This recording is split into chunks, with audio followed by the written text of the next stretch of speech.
My name is James and I'm 20 and I'm studying music in Cardiff. I'm James Kern, I'm 22 and I study computer science. So I'm Luke and I'm 20 and I'm studying English literature.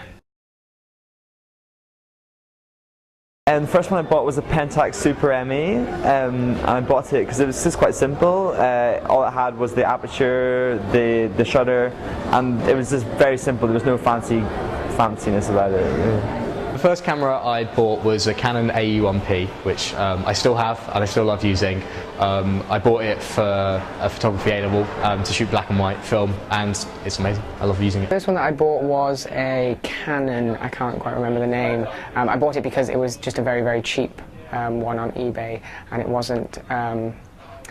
didn't have any automatic settings, so it seemed like it was okay to use. And I'd never used film before, so, well, not properly anyway, you know, used the old Nan's camera, but not the proper SLR camera, and it just seemed like a fairly easy one, and it worked out to be good, although quite heavy, but yeah. I just basically check the lens. That's a nice clear lens because that can really affect the picture. And I would say if you don't know much about photography, just get something very simple, which you can just change the aperture and the shutter. And just because if you start simple, then once you learn that, you can move on to more advanced cameras, I would say. Start simple. Start with a 35mm SLR. Start with black and white film, and learn to develop and print all your own photos.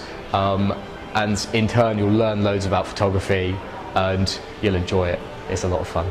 The camera that they tell people to buy is the K1000, the Pentax, and there's lots of cameras that are very, very similar to that one, and that's mainly because it's got a lot of, well, every setting on it is completely manual, so you know, you need to change everything and notice what you're doing, and it really teaches you how to adjust exposure and how to, you know, manipulate your images. The first thing you can kind of really do is when you get your film back, you can go, oh, I see what I did with that one, and you know, you're making a mental note all the time.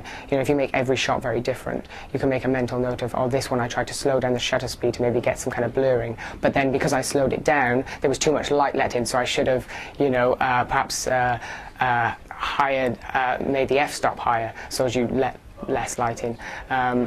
So yeah, those kind of things, and it's only really with a manual camera that you'll be able to do that, because if something's auto, then you know, you don't really know what's happening, and you're kind of just, it's like with a point and shoot, you're just clicking and getting a good picture, but you never really understand what's happening.